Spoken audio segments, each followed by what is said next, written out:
Welcome to our podcast of Reach Minds, Thoughts for Our Life's Journey. In today's podcast, we will be exploring leadership points of view in respect of what makes you who you are and how does it manifest in your leadership style and how you lead others. A key question we will be exploring is that why do you do the things that you do? Today, I am joined by Asha Sridhar. Asha has over 20 years experience in the field of end-to-end talent management, learning and development, and organization development. She has worked in the field of IT, education, BPO, and retail. Asha lives in Hong Kong with her family, an avid reader and photographer. She loves traveling, gardening, and writes on her favorite themes of self-leadership and taking responsibility for making change happen in her spare time. Welcome, Asha. Thank you, Nita. Oh, lovely to hear and connect with Hong Kong, which I haven't done for a long while. Been a while, hasn't it? Yeah. Yeah, it has been a while. Let's kind of get going in terms of looking at leadership and your question. Why do you do the things that you do? Tell me, what drew you to the work in leadership and coaching? I've always been drawn towards learning and teaching, Anita. Even as a young girl, my favorite pretend play was to be a teacher. And years later, when I completed my diploma in systems management, my first job was as an IT trainer. I did that for nearly 10 years.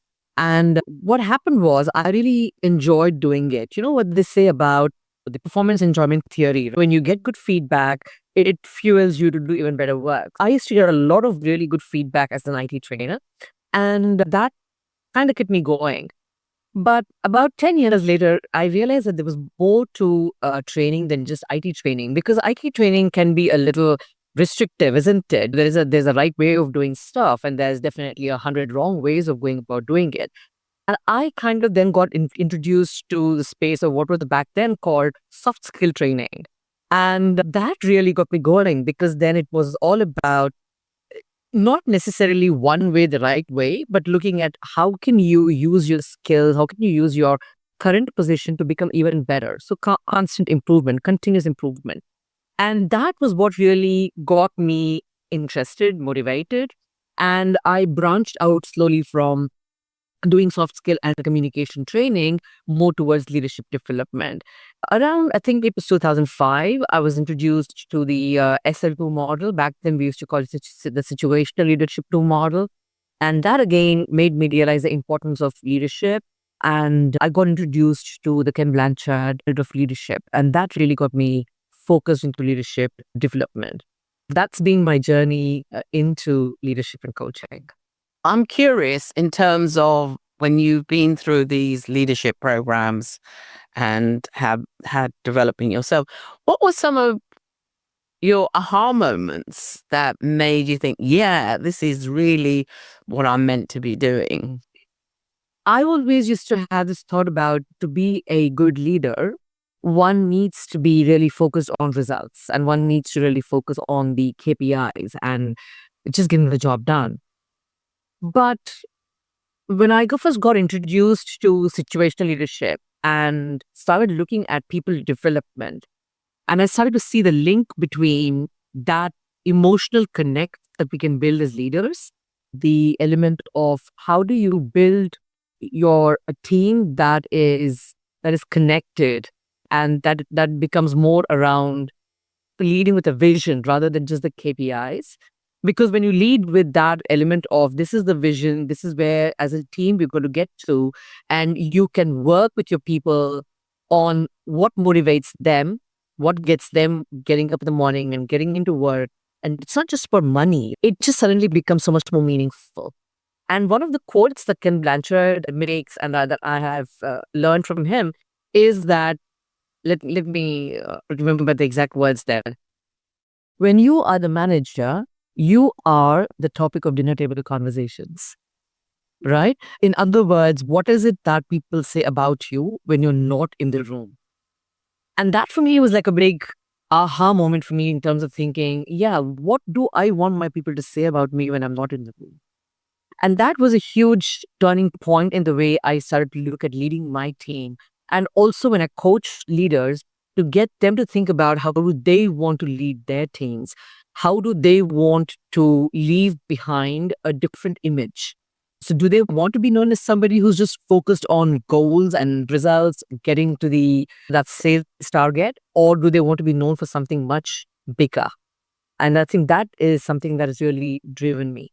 The servant leadership model that we talk about as well, that has had a huge impact on me. Just turning the entire concept of leadership as a power thing. So leadership is not about power, and that's something that I strongly believe in. So just turning that pyramid upside down and looking at how do I build trust with my people? How do I make sure that I can actually uh, give my people what they want, take them with me on the journey? All of those elements have really influenced me, not just as a leader myself, but as somebody that has been coaching other leaders as well in how can they be more impactful. Does that answer the question? Yeah, I mean, I think it does because it's talking about what influences you.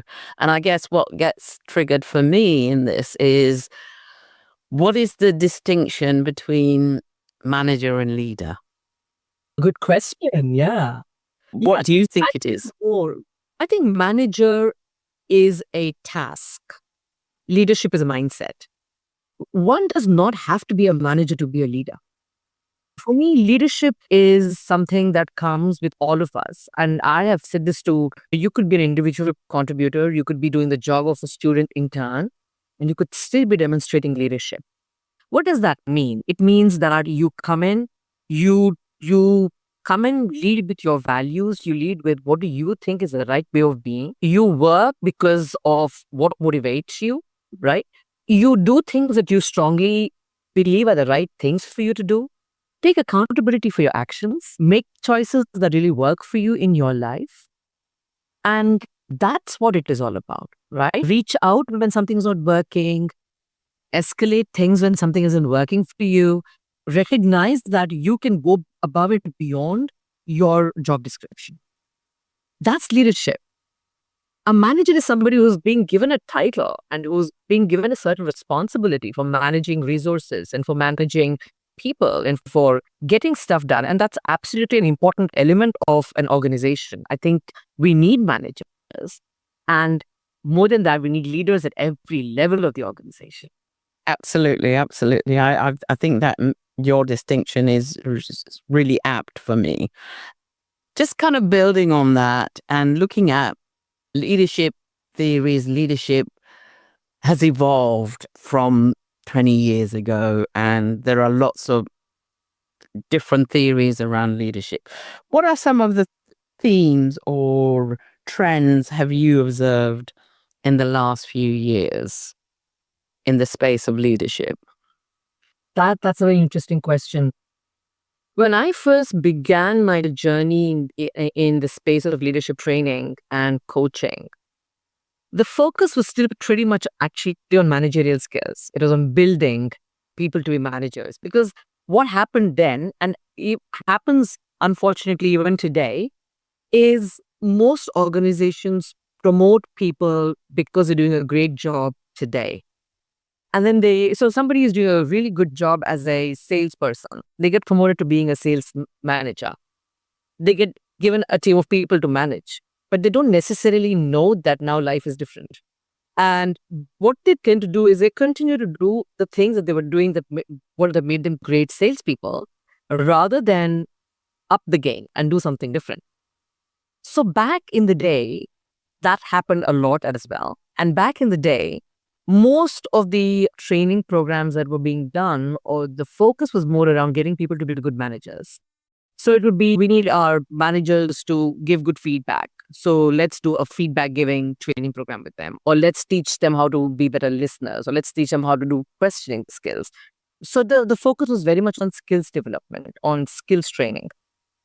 I think the world has evolved, and today it's more around looking at mindsets. And organizations have increasingly realized the importance of looking at developing certain leadership competencies versus management competencies. So it's about how do we get our leaders to be more working where they don't have position power? Because the reality today, Nita, as you very well know, is that we're working in matrix organizations. We're working in virtual environments where a lot of people are leading teams, are working on projects, massive projects, but they don't necessarily have the position power. They don't have the people that report into them, the traditional sense of the word. So it's not about teaching them to be managers. It's about teaching them things like how do you lead with influence? How do you lead without positional power? How do you work in global teams? How do you develop empathy? So it's become more around competencies versus just individual skills. So we get a lot more requests now for things like, we would like our leaders to be servant leaders.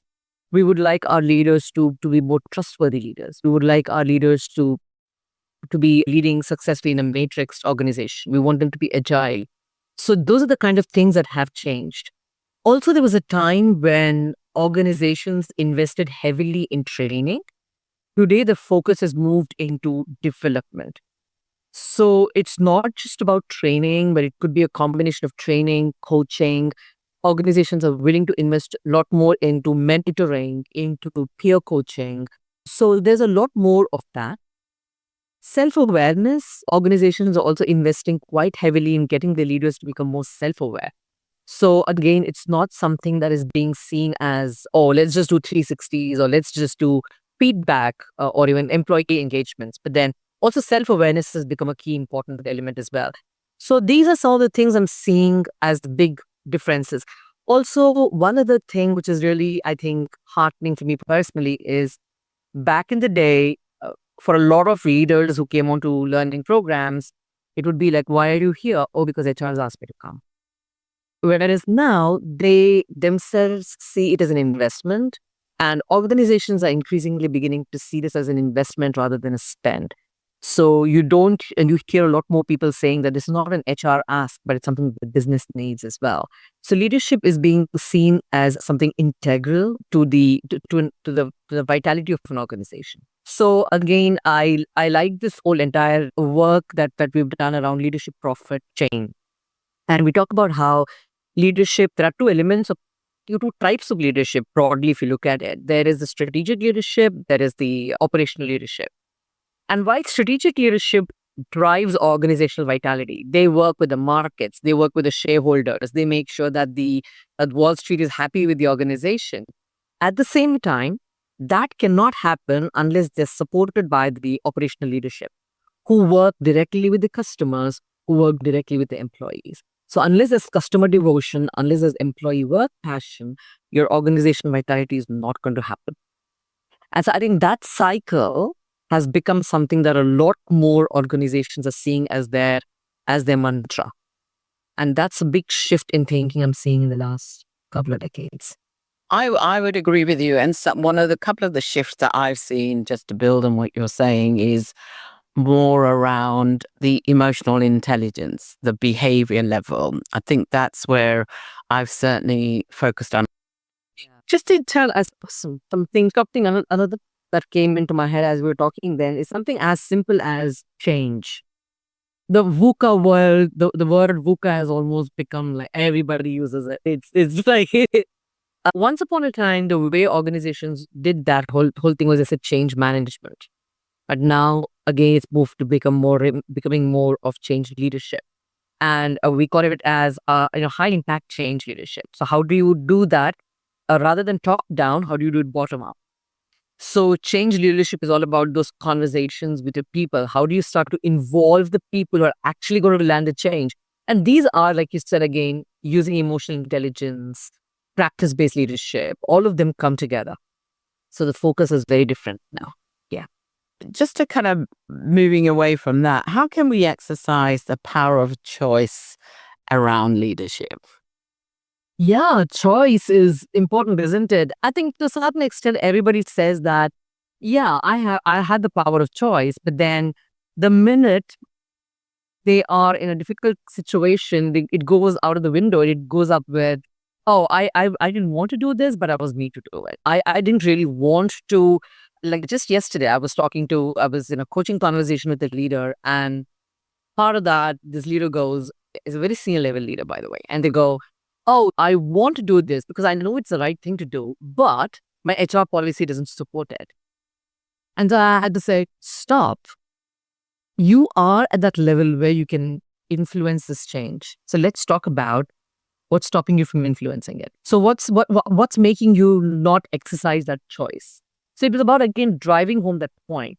So inherently, I think a fundamental belief that drives me as a person is that I have the power to control myself and I have very limited control over other people. So with that in mind, if I take the onus of, all right, I'm doing this because I'm choosing to do this.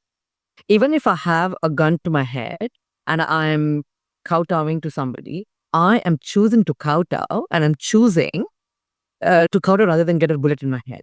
It's a choice that I'm exercising. A lot of times, this choice that we exercise is at a very, very unconscious level.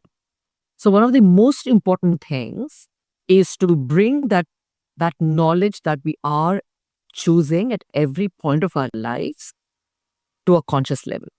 The more consciously aware we become of the fact that we are making these choices, the more empowered we can be.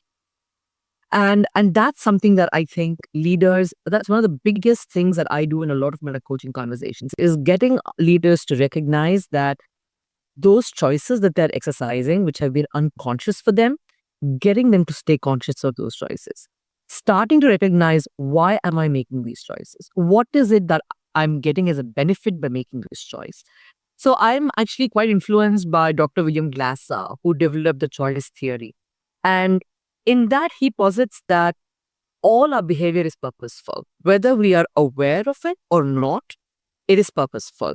And that behavior is geared towards satisfying one or more of 5 basic needs. And he says that these basic needs are survival, love, and belonging comes as part of love, power, freedom, and fun in no particular sequence. So the more a leader can start to ask, okay, so why am I not choosing to go and have these conversations with HR about changing these HR policies? Am I doing it because if I do it, I'm scared that it's a survival thing.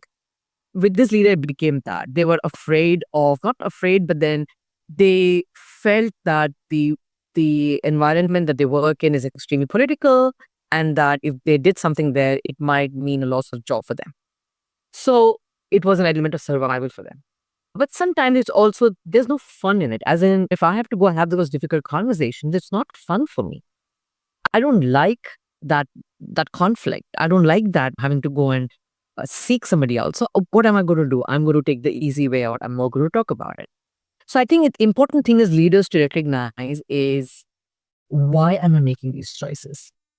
And even if they decide they're still going to do that choice, at least they're doing it consciously as opposed to unconsciously. Exactly. Because that conscious choice then gives us more power, isn't it? Look, I'll give you an example.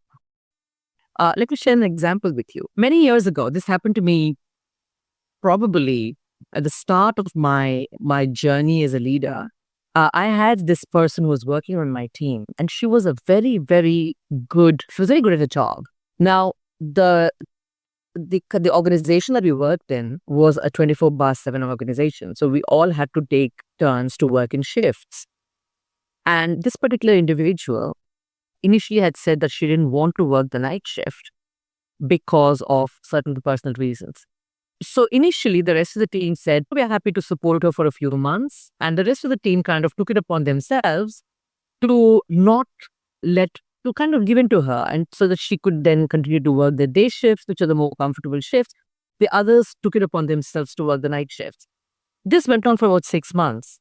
And then I started to hear a few rumblings from the others to say, hey, how much longer is this going to go on? I mean, she's got a family, I've got a family. Fair enough. So I had to sit her down and speak to her and go, so let's do something different here. And she goes, yeah, but I'd never go to work a night shift. And I said, you knew when you came into this organization that this was the need of the hour. We have to do this. All of us are doing it. But she was being very, no, I'm not going to do this. I'm not going to do this. Now, at that point of time, my instinctive reaction was to say, well, you can go. I don't want people like this on my team because it's bringing down the team morale. And that was my instinctive, unconscious choice. And I said that. Then it led her to resign. Because she was very good at her job. She resigned. And then a week later, I was having a conversation with my boss. And I had my first experience of coaching. Because my boss actually sat me down and said, right. So I was kind of beating myself up because I said, I shouldn't have said that. She's gone, she's leaving and blah. And my boss said to me, okay, he said, now Sid, you had a week to think about this. And I want you to think about if you had taken 5 minutes, taken a step back, counted to 10 or whatever, what would the decision be for you? And so I actually sat back, considered, and I said the same thing. Because for me, at that moment, my team morale was more important. And treating everybody on my team equitably and fairly was more important than going with this one individual who was having a difficult time. And I said the only thing I would have done differently is probably not have been so curt in the way I said it. I could have been a bit more empathetic about understanding her position, but my decision would not have changed. So coming at it from a conscious level, like you said, Anita, my decision wouldn't have been different. Great. I mean, that sounds like you checked yourself, and it wasn't so much the what, it's the how you did it. I think it seems to me that you wouldn't make a different decision. As we sort of bring this to a close, what kind of resources and tips can you offer others? There's a lot of work that's been done in this space around choices and choice generally as an individual and also as a leader. I would highly recommend the work of Dr. William Glasser, the choice theory. I really would recommend people to go through that, to read that, because that's amazing. It's a brilliant piece of work. I have also found Dr. Deepak Chopra's works on this area really influential for me. I especially love his book, The 7 Spiritual Laws of Success. If you've not read that. Read that 30 years ago, I think. Yes. It's a time to reopen it. Time to reopen it again. Exactly. It's a goldie. But in that, specifically around choice, he talks about the law of karma. And in that, he's referenced the whole element of conscious choice. So I'm not so much of a TED Talk listener, or I'm not much into YouTubes, but I really love reading a lot of books. I would definitely advise, there's a book called Change Your Questions, Change Your Life, and that's by Marilee Adams. And there's a book you may not have, if I can add this here, which was a previous podcast we did, which is by a colleague of mine, Steve Hearsom, which is called No Silver Bullet. I highly recommend. That's not about leadership theory, but it's about there isn't a quick fix to things. Asha, thank you very much for your wisdom, your input, and it's lovely to hear all the sort of wonderful work and development that you've done since I've known you, 2006, which I could have said earlier on. Yeah, I know, it's a long time. 2005, actually. 2005, there you are. So that's how long it's been 20 years. Wow, it's a long time, isn't it? So thank you very much for agreeing. If you enjoy listening, tell a friend.